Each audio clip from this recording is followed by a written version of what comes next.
Immortality.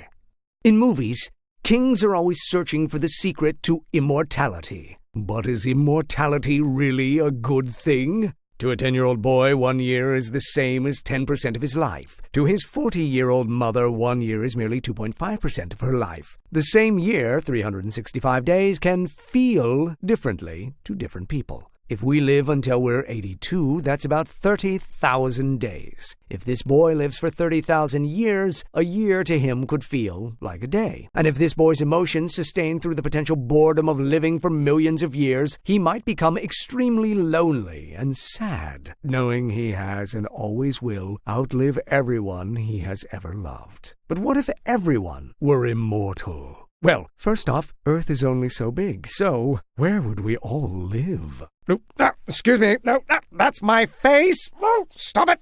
Pardon me.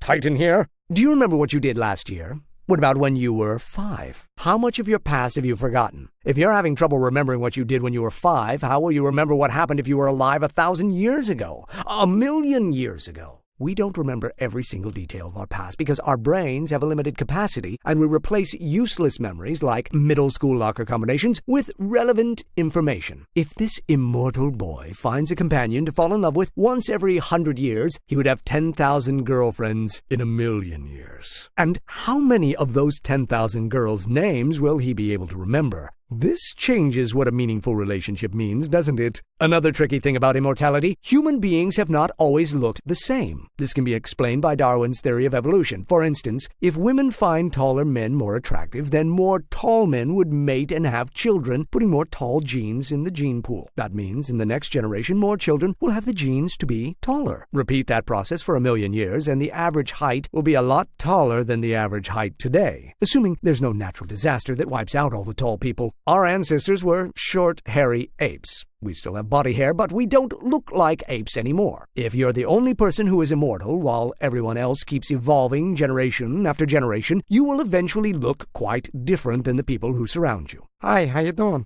If one of our ancestors' apes is still alive today, how many people will make friends with it instead of calling the Museum of Natural History ugh? And one more physical consideration for immortality: scars. After all, immortality doesn't automatically translate to invincibility. It just means you cannot die. But it doesn't guarantee what condition you'll be alive in. So, look at your body and count how many scars you have. If you have made this many permanent scars within your life, imagine how much damage you would have if you were 1,000 years old. Now, there are approximately 185,000 amputation-related hospital discharges every year in the U.S. These injuries are due to accidents or illnesses. Certainly, the percentage is low comparing to the total population if you only live for 100 years. However, if you've been alive for over 1,000,000 years, the odds of still having all your limbs are pretty slim. What about little accessories like your eyes, your nose, your ears, fingers, or toes? What about your teeth? What are the odds of you keeping your dental health for 100 years? 1,000 years? 1,000,000 years? You might end up looking like a horribly scuffed up Mr. Potato Head with missing pieces and dentures. So, are you sure you want to live forever?